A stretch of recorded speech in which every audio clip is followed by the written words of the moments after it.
As Sadie said, we're so glad to have you all here. We know how busy it is, especially, like I said, those of you on that traditional calendar, getting ready for your well-deserved break. And so we are very, very grateful that you are choosing to spend some time with us today. And so the bit.ly is pinned in the chat. It is on the slides there as well. And so today we are going to be talking about AI for productivity, which is near and dear to my heart. Anything related to productivity and being efficient is definitely one of my passion areas. And so anybody who ever wants to talk getting things done or time blocking or any of that good stuff, please hit me up and we can chat later. So, but today we're going to be talking about how to leverage some of the AI tools for productivity and to help you in your work. And so let's go ahead and kick it off. As Sadie mentioned, she and Annette are DLCs in the northern area. They are joining me today. My name is Katie Haywood. I am one of the senior admins for digital learning. And so we're very excited to talk to you today. All right, just a quick little, just make sure your microphone's muted and feel free to use the chat to introduce yourself. All right. We are here today as part of National AI Literacy Day. If you have joined us for any of our sessions throughout the day, then you will know this is an annual event really working on promoting AI literacy and a better understanding of AI. And so we are just happy to celebrate and share with you different ways that you can use AI. Some of the other sessions that have focused on using AI with students or in your own work. Today, this session is going to focus on you as professionals and adults using AI. And then we still have a few more sessions coming up throughout the rest of the day. So be sure to check out the Wake Connect page, which is linked later in the slide deck, or if you search Wake Connect AI Literacy Day, you will find that page with the schedule. And that will also be where you access all of the recordings. So if you want to go back and rewatch something, or if you have friends who are not able to join, or they find out about our sessions after the fact, you can send those recordings to them or send that site to them. All right, so today we got a couple of goals. We want to understand the craft model to write AI prompts. And again, if you've been in some of our other sessions, we've covered that. And so that might be already familiar to you. And then we want to learn some ways that AI can be used to improve your day-to-day work productivity and save you time as a professional. So one thing I want to know really quickly, what have you used AI already to do? So drop it in the chat. If you have already used AI in some way, how have you used it in your day-to-day work? It can be personal or professional, your day-to-day life as well. Or if you are brand new to the AI world and you have not been able to dive into any of the tools yet, what is something that you've heard that AI can help with? So let's take about 30 to 45 seconds and go ahead and start dropping that in the chat. What is something you have done already with AI or something you have heard that AI can help with?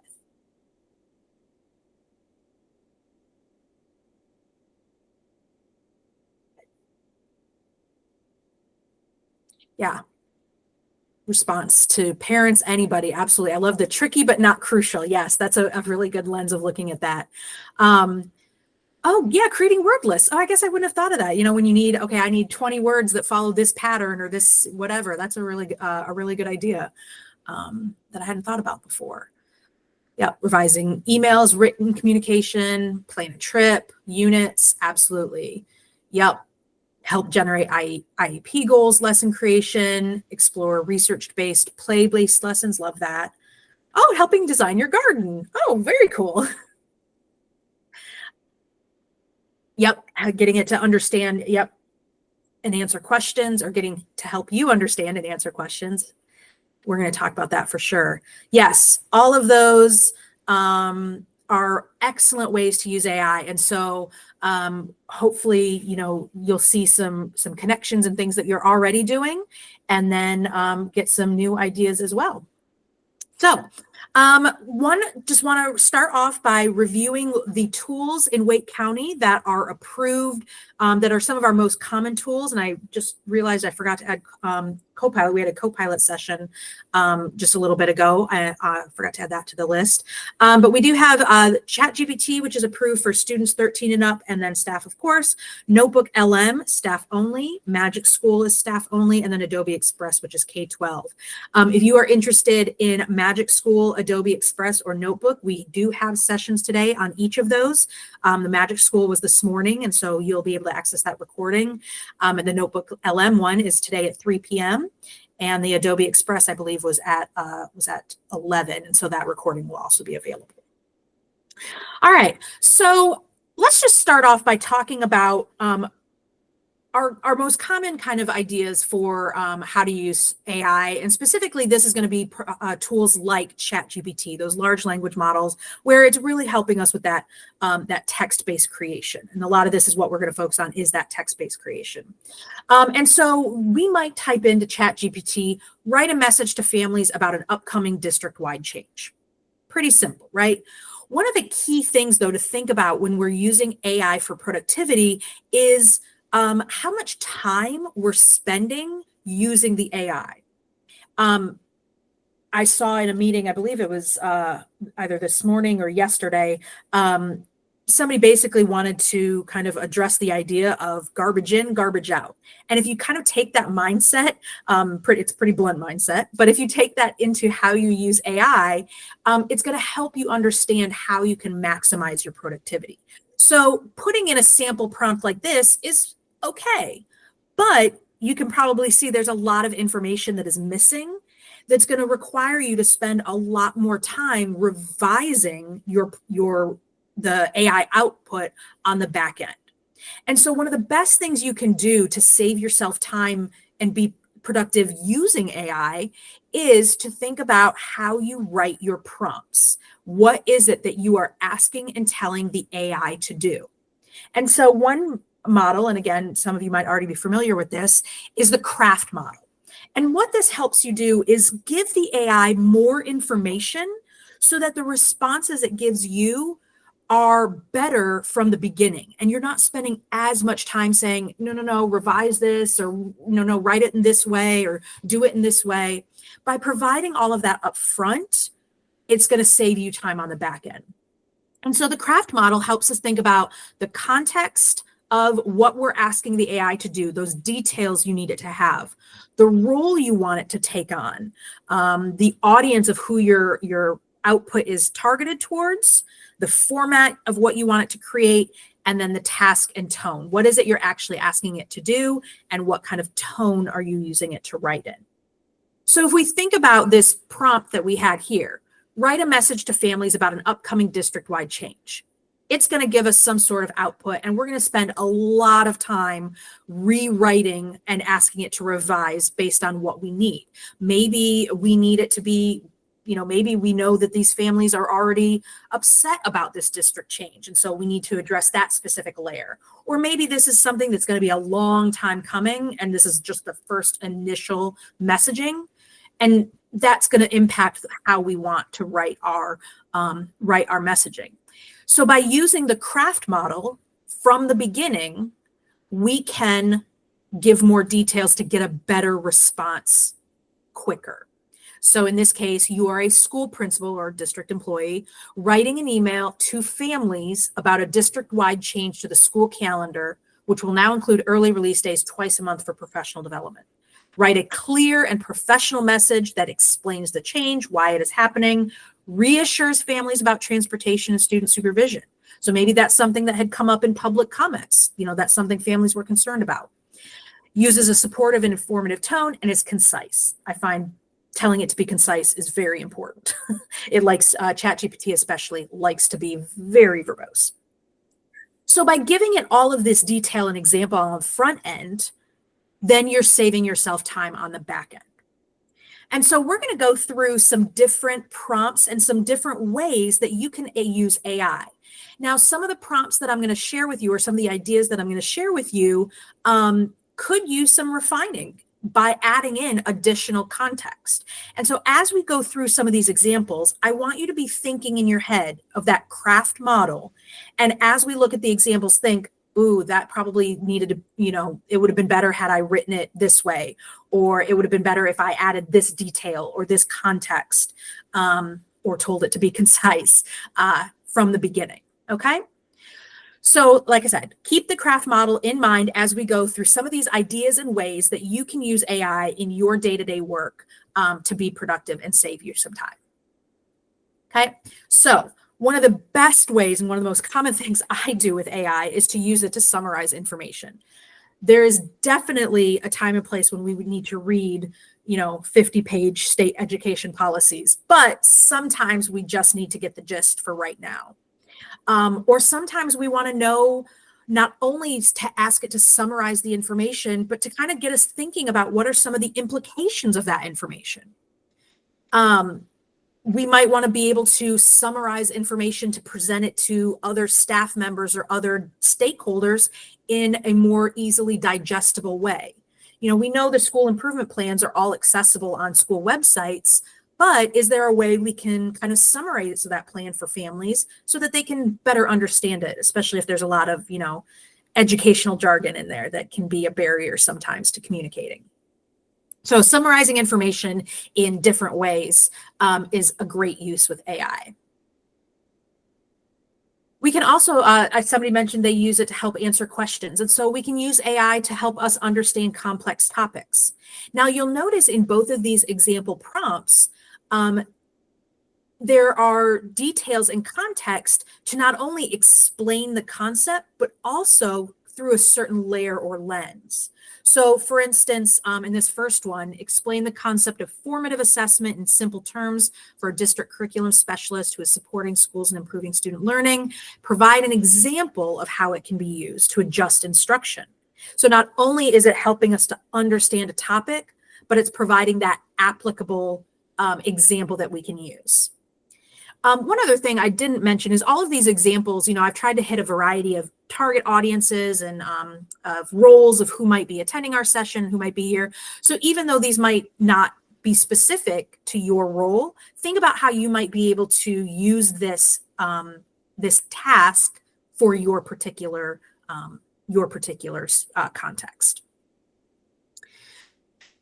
Of course, I think a lot of people can see how it can be used to edit or proofread or improve the tone or revise or rewrite our writing, suggest improvements. This is a really great example because it gives that example of how we don't necessarily need to have the AI do the writing for us all the time.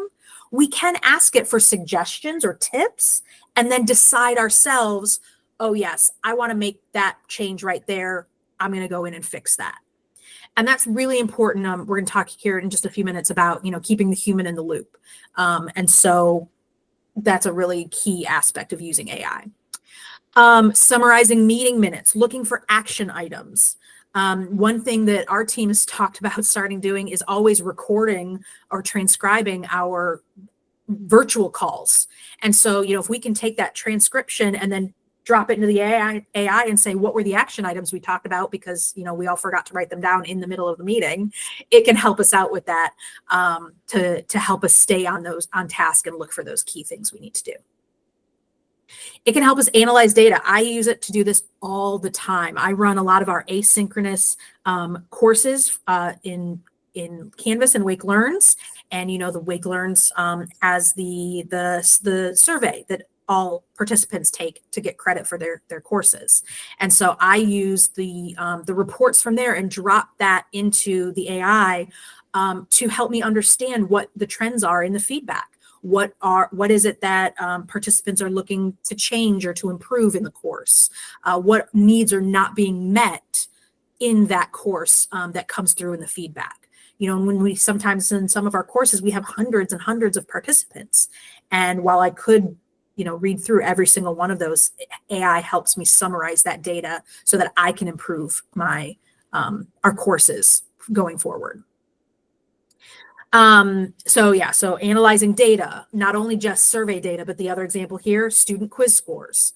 If you drop in some score results or things to identify trends or patterns, you can associate it to standards to see which standards might not be being met, things like that. Another thing with AI, use it to help write feedback comments, both for students and other staff. Now, is this something that we would want to say, copy and paste that to give to your person? Of course not, because again, we want to keep that human in the loop. But can we use it to generate some feedback that can either be tailored or to start working on a comment library? I think we've all graded those assignments where, we're seeing the same mistakes over and over and over again. And so maybe we need some sort of some suggestions for feedback that we're seeing frequently that we can use to build out a comment library. So AI can help generate some of those common feedback things. We can generate feedback related to the standards, to start using in evaluations or report cards. And again, we want to tailor it and tweak it, but we can have those beginning drafts of how can I provide feedback that specifically addresses this particular standard, or student standard or evaluation standard.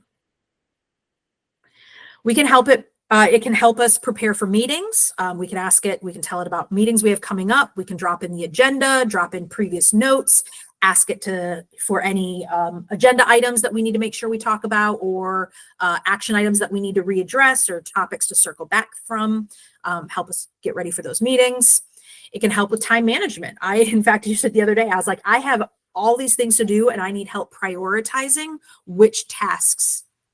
Help me make these decisions. And it asked me for further information about deadlines and urgency of some of the tasks, and like scope of who was impacted by some of the tasks. And then it helped me by saying, okay, it sounds like these are the things you need to start with and then go from there. And so it really helped me with that kind of time management.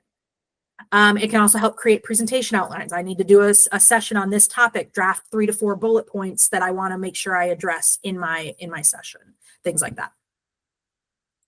So all of those uses for AI are great and are super helpful, but we want to make sure that we're following some best practices no matter when and how we use AI.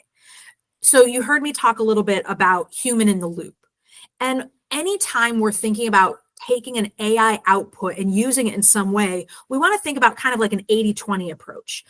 We can, consider 80% of what the AI output has, we can consider using 80% of what the AI has put out, but we still want to incorporate our judgment, our knowledge of the situation, our humanness, if you will, into the output. We know who our audience is. We know who we're working with. We know what needs to be tailored to be more specific, to be more cohesive, to address the topics and the priorities we know matter. And so we really always want to make sure we kind of use that 80-20, keep the human in the loop approach. We also need to remember that AI is not always accurate. It is programmed to give an answer. It is not programmed to give the correct answer. It will very, very, very confidently tell you inaccurate things. And so we have to make sure we are fact checking. We are using multiple sources, and we are confirming anything that the AI tells us. Additionally, AI is a human-created tool. It is trained on data and information that has been chosen and written by humans. And humans are inherently flawed and biased. And so that AI reflects that bias as well. And so as we are generating outputs from AI, we need to keep an eye out for those things. And finally, we never, ever want to put any personal identifiable information, any private information into an AI tool. I mentioned using it to kind of summarize data. If we're going to put in student score reports, there's nothing wrong with putting in a spreadsheet of a bunch of, scores tied to standards. We don't want to put in those scores and a bunch of student names, student numbers, birthplace, race, all of that. But we can kind of clean our data to remove some of that private information and still allow the AI to analyze our data. All right, and I know I am running out of time here, so I'm going to kind of go through this really quickly. Notebook LM is a specific tool. Like I said, there's going to be a session at 3 o'clock. I highly encourage people to check it out if they can. Notebook LM is a fabulous tool that acts very much like ChatGPT, but it allows you to work with your own sources. So you'll see here, this is a screenshot of what Notebook LM looks like. It allows you to upload your sources, your documents over here on the left. You've got a chat to interact with, to ask questions, to analyze, to relate to all of that information that you have uploaded. So rather than pulling from all the data that an AI has been trained on, Notebook LM pulls from your information. And so there's a ton of use cases for how you might use Notebook LM to specifically address your needs. Maybe you can plan instructional activities by uploading standards documents, unpacking guides, pacing guides, curriculum materials, and then you can interact with the tool to plan activities that specifically address your needs, your school's goals, your vision, and really target it to your specific situation. You can track and analyze school improvement plans or team improvement plans. If you've got documents about data of how your team has been performing, or data that you've collected on your work, you can upload all of that and analyze it to see where you might want to improve, what you're doing well. If you are doing a series of professional learning, you can upload your slide decks and your notes of all of that professional learning and be able to ask the chat questions to help you digest and understand all of the professional learning. You can also use it to plan professional learning. So, and then finally, you'll notice in the screenshot, I had uploaded everything related to the learning model to help me have a place where I can chat with the model, to understand the learning model, to ask it specific questions related of how things might relate to the learning model, and so that I can really target my work and things that I'm doing to our district initiatives. So that's another use case there. But like I said, I highly encourage you to check out the 3 o'clock session on Notebook. So I have just thrown a lot of information at you, hopefully some good ideas for things you can use in your day-to-day work about how you can use AI to be more productive. So I'd love to open it up to see if there are any questions or comments from anyone in the audience.